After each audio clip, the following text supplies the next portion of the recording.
Muito bem.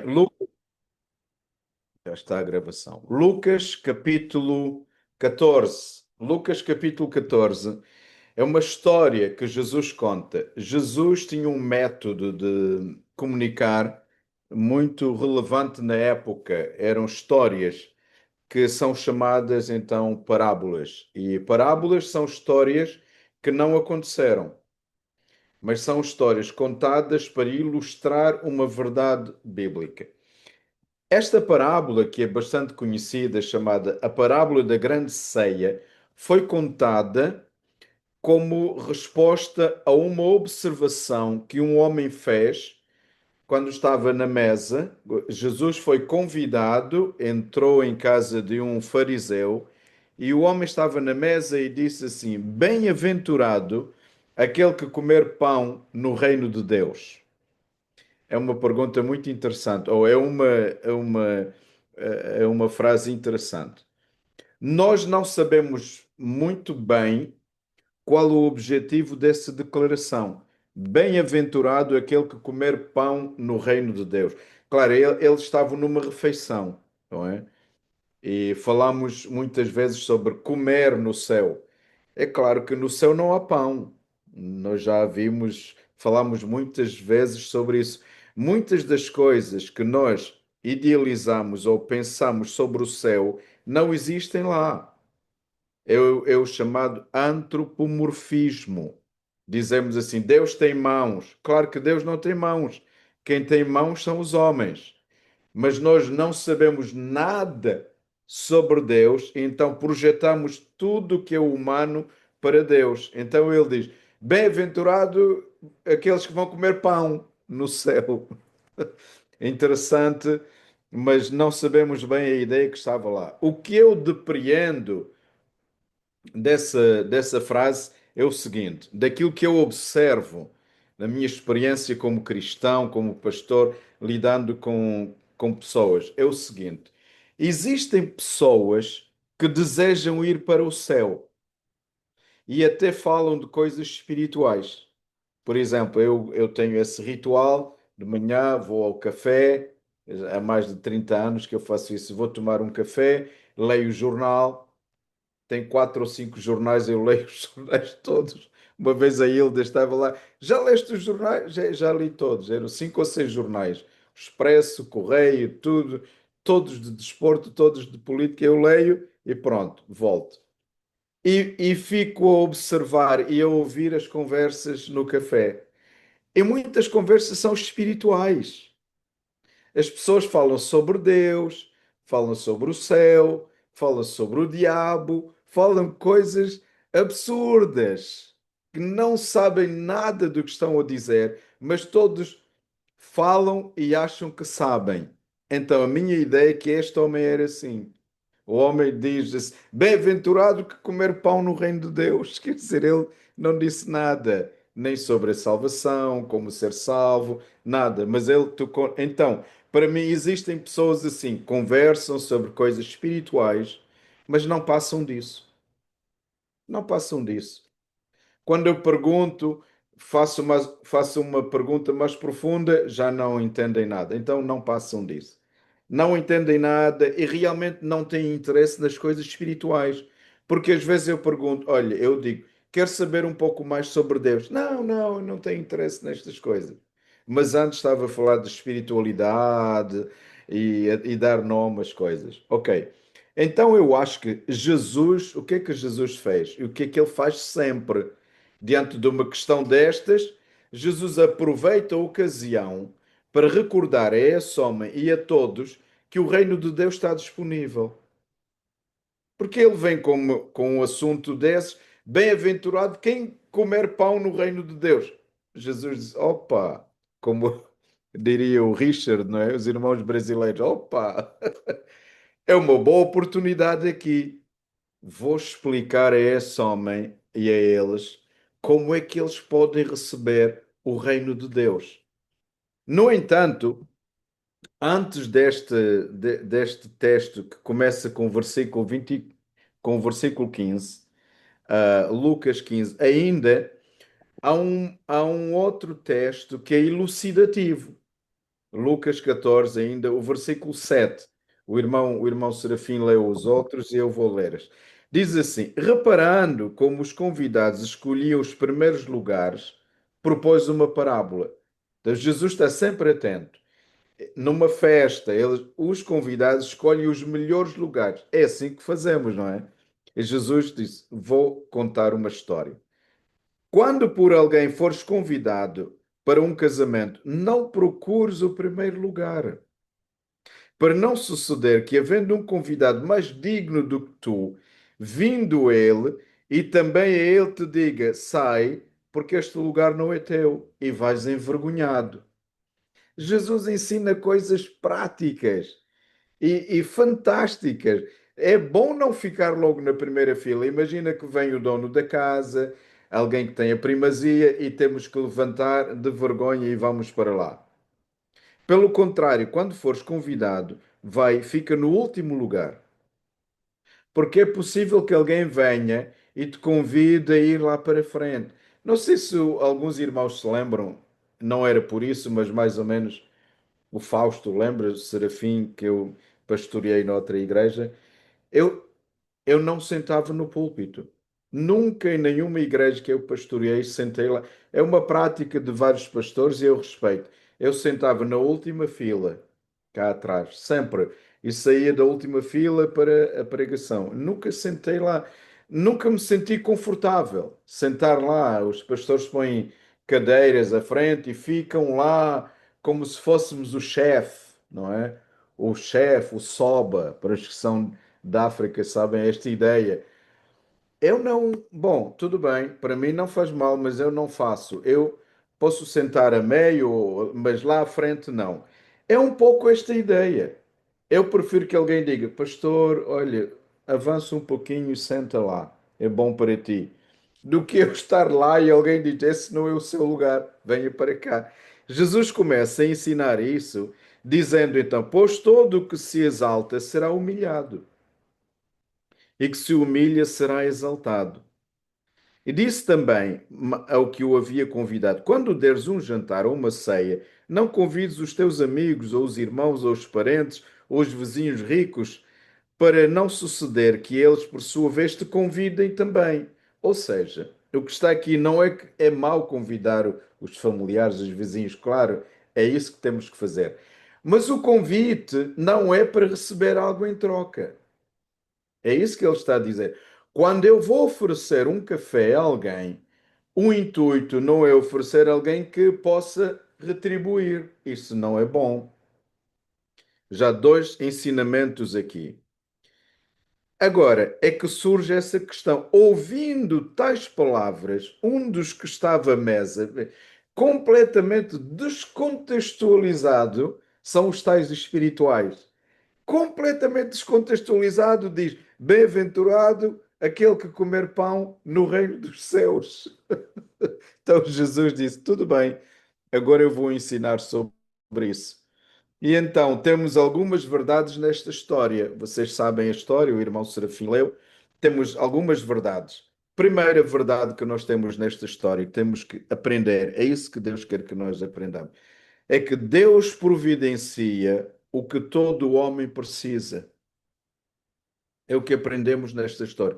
Deus providencia o que todo homem precisa. Vejam, certo homem deu uma grande ceia e convidou muitos.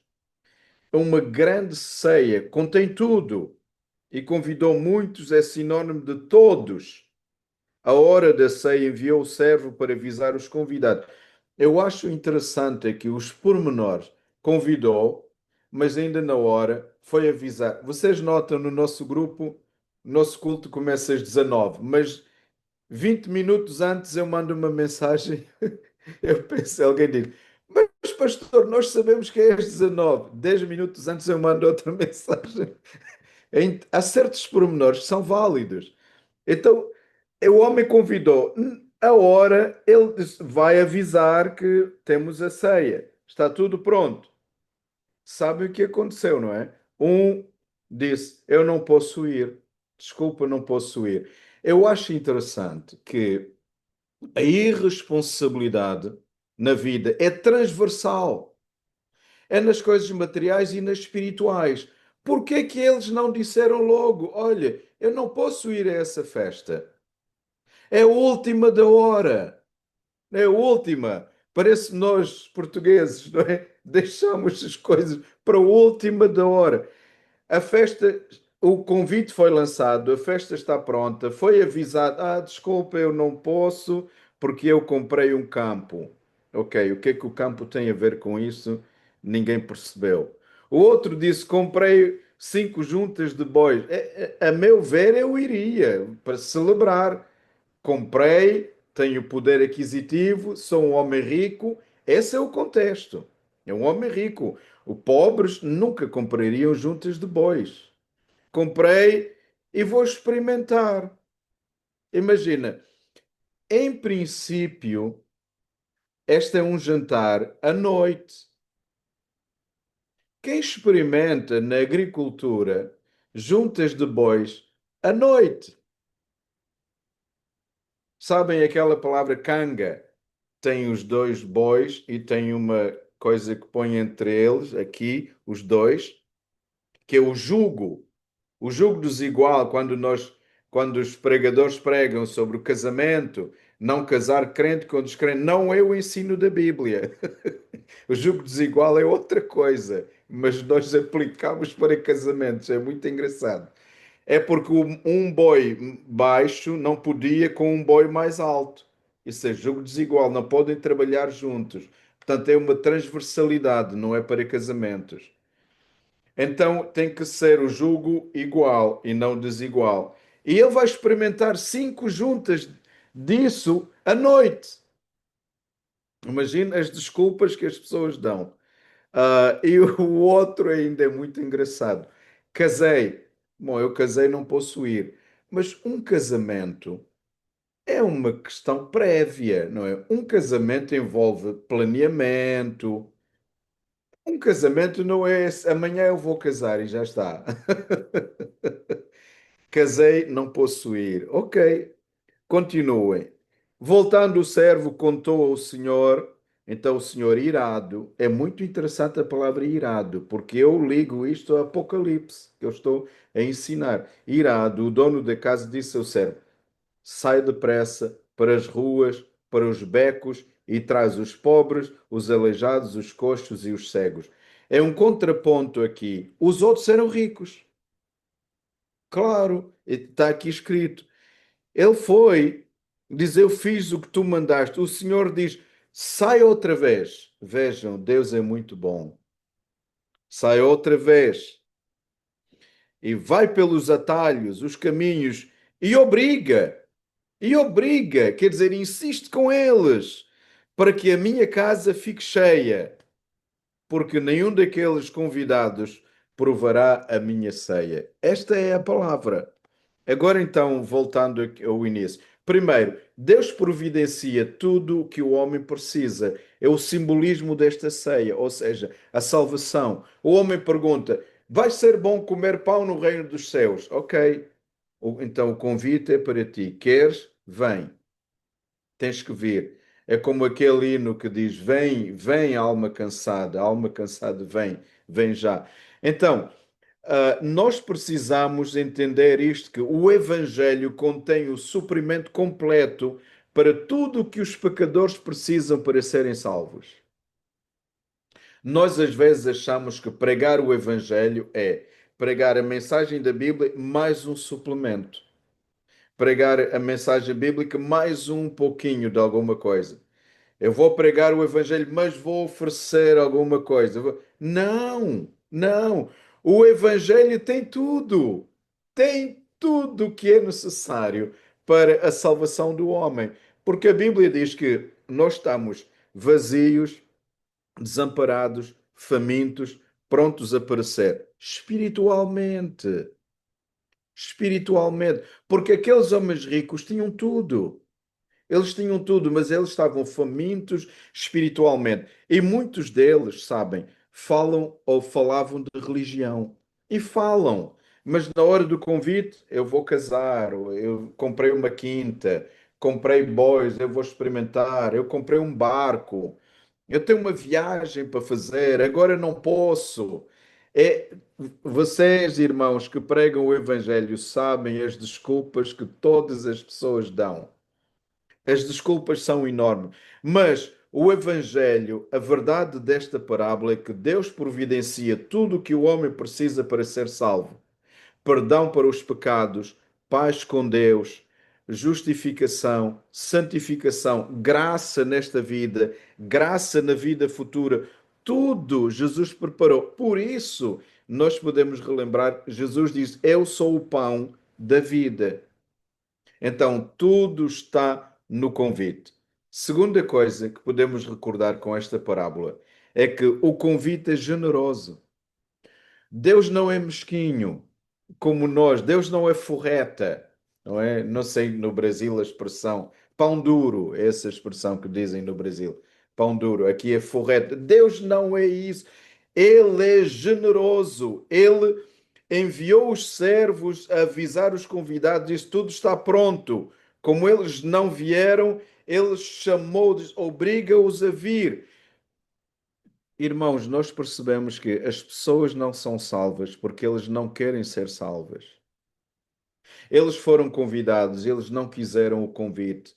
Deus é generoso no convite. Em Mateus 11:28 diz: Vinde a mim todos os que estáis cansados.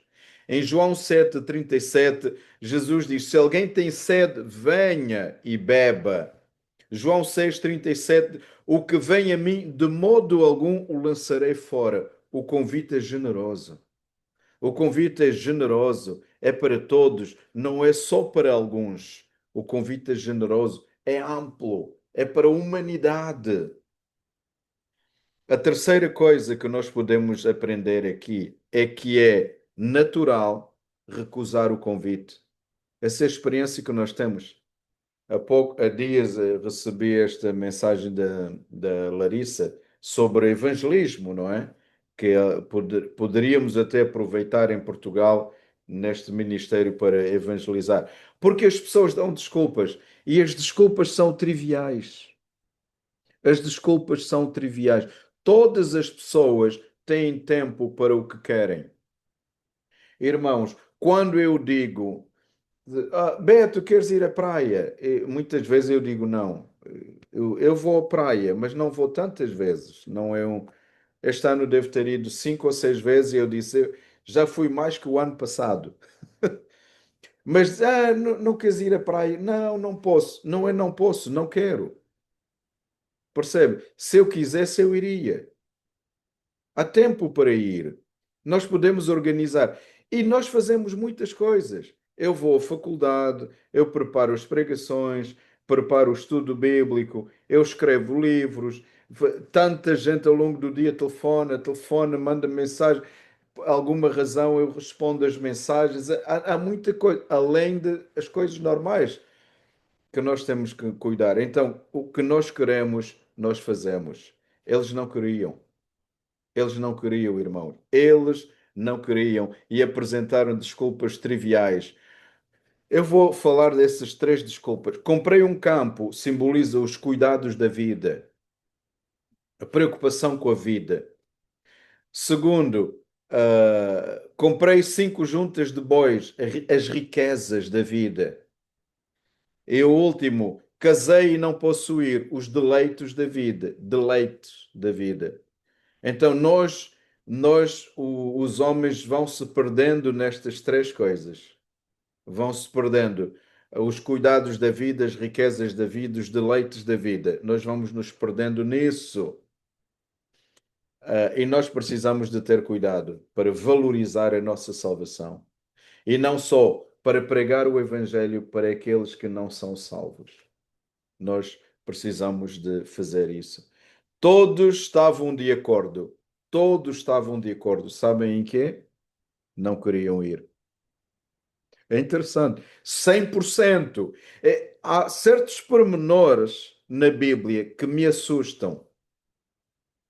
O Senhor disse: vai avisá-los. E eles representam o todo do convite. E todos disseram não. Não houve um que tenha dito sim. Agora, Lembre-se do livro de Romanos: não há nenhum justo, nenhum sequer. Todos se extraviaram, todos recusaram. A Bíblia só tem uma mensagem. Se estivermos atentos, vamos ligando. Eles na parábola, não, eu casei. O outro, não, eu comprei um terreno. Não, eu vou experimentar a junto. Pronto, acabou. Isto simboliza 100%. Então é quando o Senhor diz: pronto, não querem, eu vou para outros. Vocês conhecem João, agora não sei se é João 1,12, mas a todos quantos o receberam, deu-lhes o poder de serem chamados filhos de Deus, a saber, os que creem no seu nome. O problema é esse. Os que não creem não têm o poder de serem chamados filhos de Deus. E os homens não querem, infelizmente. Em quarto lugar, estamos a chegar ao fim. ah, o grande desejo de Deus é a salvação de todos. Eu vejo nesta parábola, nesta história. Como é que podemos ver isto? O grande desejo de Deus é a salvação de todos e que sejam utilizados todos os esforços, todos os esforços. Por isso, Larissa, aquilo é válido. E eu respondi logo, sim. Se for para evangelizar, sim. Eu nunca estou cansado para evangelizar, porque todos os esforços são válidos. Quando os convidados recusaram, o Senhor disse ao servo: vai depressa, vai para os cantos, para os becos, para as ruas. Segundo uma boa interpretação da palavra, estes são os judeus que não tinham acesso à mensagem. Os pobres, os cegos, os aleijados. Vocês lembram quando Jesus passou e o Bartimeu, um cego, a caminho de Jericó, estava a dizer: Senhor, tem misericórdia de mim. O que é que os outros fizeram? Judeus. Mandaram fora. Sai, sai daqui. Ao próprio judeu. Então, está aqui na parábola. Havia judeus ricos, havia os judeus pobres. Então, o convite foi feito. Eles não quiseram. Vai para os pobres, aqueles que ninguém os quer. Vai. Eles entraram. Eu acho pertinente isso. O senhor, o servo veio e disse: fizemos. E a resposta veio: ainda há lugar. Depois, alguém, não sei quem, escreveu um coro. Não há um corinho que diz: ainda há lugar para mim, ainda há lugar para ti, ainda há lugar para pecador. Cá em Portugal cantam esse corinho nas igrejas. Está aqui, desta história. Ainda há lugar. Mas vêm os pobres todos. Ainda há lugar. Quer dizer que sempre há lugar para a salvação de um pecador. Nunca é tarde. Mesmo na cama do hospital, nunca é tarde. Então, sai depressa. Nós devemos sair e pregar o Evangelho. É assim que Deus salva. Depois da execução dessa obra, ficou: ainda há lugar. Então, irmãos, o Senhor da festa disse: vão pelos caminhos e atalhos. Caminhos e atalhos são gentios.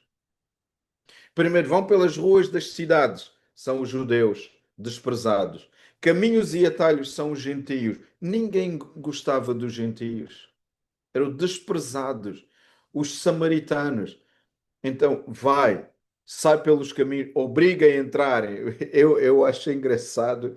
Como é que podemos obrigar alguém a entrar? Não sei, mas naquela altura era um contexto. Obriga eles a entrar. Porquê? Aqui podemos ver o imenso amor de Deus em salvar pecadores. Deus tem um amor tão grande pelos homens.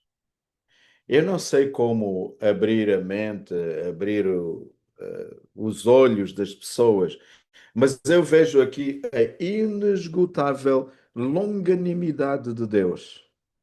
Deus é longânimo, quer dizer, Deus espera até que o homem se arrependa. Deus é longânimo. Temos de estudar isto outra vez. Deus é misericordioso. É quando Deus não dá o inferno quando eu mereço. Deus é graça. É quando Deus dá a salvação que eu não mereço. Deus é longânimo. É quando Deus não termina tudo, porque ainda há uns que precisam ser salvos. Há muitos atributos sobre Deus para nós podermos estudar e podermos aprender. Então, conclusão, irmãos, ainda há lugar hoje para Deus salvar. Ainda há lugar para nós pregarmos o Evangelho. Ainda há lugar. Eu quero que vocês levem esta mensagem no coração como gratidão, mas também como um impulso para falar de Jesus aos outros. Que Deus nos abençoe ricamente. Amém. Muito bom. Fausto, pode esperar a gravação e